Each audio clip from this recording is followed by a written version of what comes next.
Shalom, selamat pagi. Perkenalkan, nama saya Helena Betaria Siaan.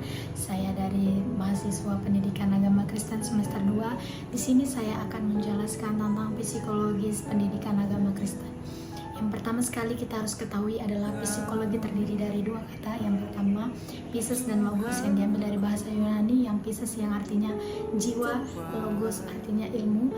Yang lebih spesifik, psikologis, ilmu kejiwaan.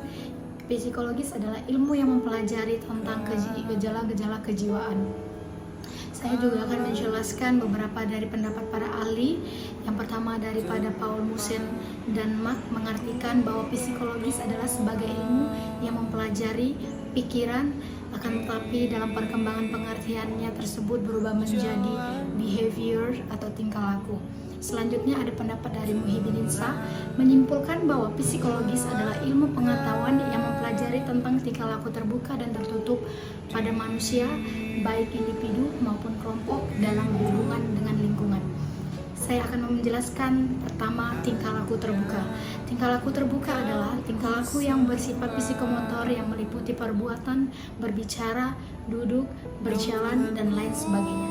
Sedangkan tingkah laku tertutup meliputi berpikir, berkeyakinan, berperasaan, dan lain sebagainya. Selanjutnya saya akan membahas lebih dalam lagi tentang aliran-aliran psikologis. Yang pertama adalah aliran strukturalisme. Aliran ini adalah aliran yang diajukan oleh Wilhelm Wundt pada tahun 1832 sampai 1920 di laboratoriumnya yang ada di Wilhelmshaven. Aliran ini sangat mengutamakan tentang struktur kejiwaan manusia yang mendapati bahwa kejiwaan manusia terdiri dari beberapa elemen bagian seperti penginderaan, perasaan, ingatan, dan sebagainya. Masing-masing elemen ini dikaitkan satu sama lain oleh asosiasi. Konsep utama aliran ini adalah struktur. Untuk mempelajari gejala-gejala kejiwaan seseorang, maka harus mempelajari isi dan struktur jiwa seseorang tersebut dan menggunakan metode introspeksi. Menurut Wundt, objek utama dalam psikologis ini adalah menganalisis elemen-elemen mental adalah kesadaran. Contoh pengalaman kesadaran oleh Wilhelm Wundt dibagi menjadi dua bagian, yaitu penginderaan atau sensation dan perasaan atau persepsi. Penginderaan adalah penangkapan terhadap rangsangan-rangsangan yang datang dari luar yang dapat dianalisis sebagai elemen-elemen terkecil. Wundt percaya bahwa elemen-elemen dari penginderaan tersebut merupakan elemen dari pengalaman kecil. Contoh dalam kehidupan sehari-hari adalah ketika seseorang diminta untuk introspeksi, menceritakan kembali pengalamannya, mampu menangkap emosi, merasakan sensasi dan kelima pancaindera bisa mempersepsi masalah tersebut. Dengan dia mampu menceritakan masalah secara rinci, maka strukturalisme mampu membantunya dalam menyelesaikan masalah secara merinci dan lebih detail. Selanjutnya yang kedua adalah behavior atau psikologi SR.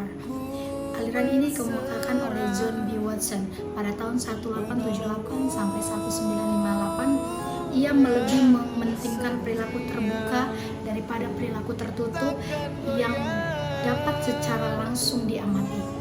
Emosi atau sedih oleh kaum behavioris adalah manifestasi dari adanya ketegangan, tarikan otot-otot atau saraf-saraf tertentu. Aliran ini juga di aliran psikologi SR, yang artinya S adalah stimulation dan R adalah respon.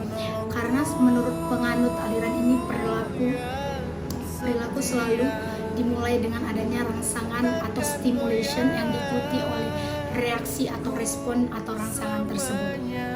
Penerapan behaviorisme untuk kehidupan sehari-hari saya ambil daripada mengurangi perilaku merokok. Merokok adalah satu perilaku yang diakui buruk dan berbahaya bagi kesehatan, tetapi tidak sedikit orang yang tetap melakukan. Rokok itu adalah malah membenci rokok seperti itu. Setiap bungkus dalam rokok sekarang bisa kita lihat di sana ada tertera bahwa peringatan merokok itu menyebabkan kanker, serangan jantung, hipertensi, dan gangguan kehamilan. Selain itu, bungkus rokok juga menampilkan gambar yang cukup menyeramkan seperti paru-paru yang rusak, tenggorokan yang bolong, bahkan gambar nisan kuburan. Untuk apa upaya itu dilakukan? Martini 2020 menjelaskan bahwa gambar-gambar tersebut sampai saat ini masih efektif untuk menekankan konsumsi rokok. Gambar tertentu yang ditampilkan merupakan salah satu contoh penerapan behaviorisme. Tulisan peringatan dan gambar yang mengerikan sebenarnya upaya menciptakan rasa takut untuk manusia yang mengkonsumsinya. Di balik peringatan dan gambar yang mengerikan di bungkus rokok terselip harapan agar stimulation yang pasti terlihat oleh setiap orang yang akan membuka bungkus itu akan terhubung dengan rasa takut, menciptakan respon berperilaku sehingga mereka bisa berhenti atau tidak mengonsumsi rokok.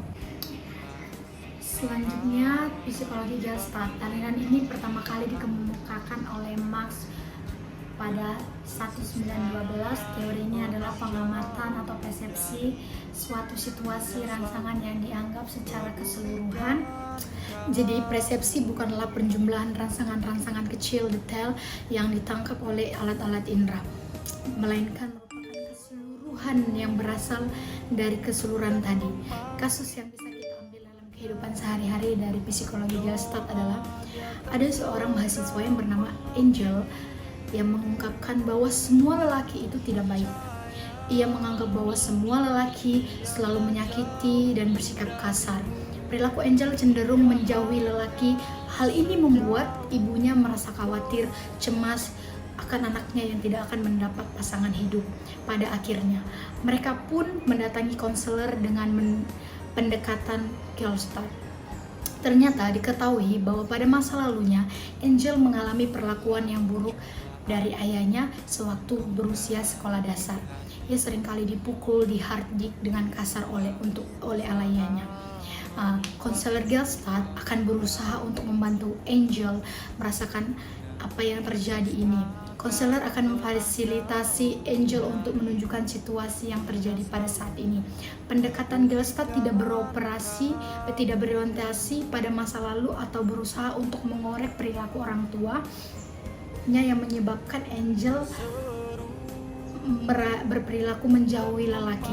Sebab jika hal itu dilakukan, maka Angel akan berusaha untuk meraih masa lalunya yang hilang, dan ia akan berpikir menjadi anak kecil, dan ini adalah proses yang tidak produktif.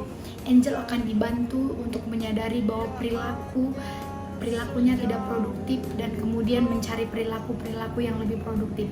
Akhirnya klien didorong untuk langsung mengalami perjuangan di sini dan sekarang terhadap urusan yang tak selesai di masa lampau.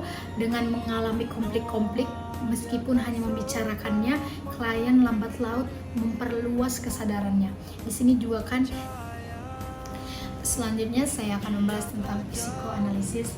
Aliran ini diperkenalkan oleh Sigmund Freud 1856 sampai 1930. Aliran ini dikenal dengan teorinya yang disebut dengan alam ketidaksadaran. Ketidakssadaran menurut Freud didorong dengan timbulnya rasa pada kanak-kanak yang karena satu hal dan lainnya. Misalnya karena pertentangan dengan norma, terpaksa ditekan sehingga tidak muncul dalam kesadaran. Dorongan-dorongan terlarang ini menurut teori Freud yang klasik adalah naluri seksual yang disebut juga dengan libido seksualis atau naluri agresif atau Thanatos. Kasus psikoanalisis dalam kehidupan sehari-hari bisa saya ambil contohnya, saya mempunyai adik perempuan berumur 8 tahun, duduk di kelas 3 SD. Jika ia sedang di rumah, dia selalu ingin jajan seperti bakso, es cendol, balon dan lain-lainnya. Karena adik saya gendut dan mudah sakit, maka ibu saya membatasi jajannya. Tetapi namanya juga anak-anak kecil, pasti jika ada sesuatu yang mungkin dia inginkan, dia akan menangis atau melempari barang untuk mendapatkan sesuatu yang dia inginkan dengan cara apapun. Dari contoh ini saya mengambil yang kedua adalah sistem ego. Contoh, dilihat dari contoh sistem ego yang pertama, ID yang pertama kita disambungkan dengan contoh menurut ego. Ketika adik saya lapar, ia akan bertindak dan berpikir bagaimana rasa laparnya itu hilang dengan membeli jajanan di luar. Pemikiran dari saya ini menghilangkan rasa laparnya, ini menunjukkan sikap ego yang bergerak berdasarkan prinsip realitas dan menyelesaikan dengan realita. Jika dilihat dari sistem super ego, contohnya kita sambungkan lagi dengan kasus di atas, yaitu ibu saya telah mengontrol adik saya dengan melarang tidak boleh membeli jajan di luar.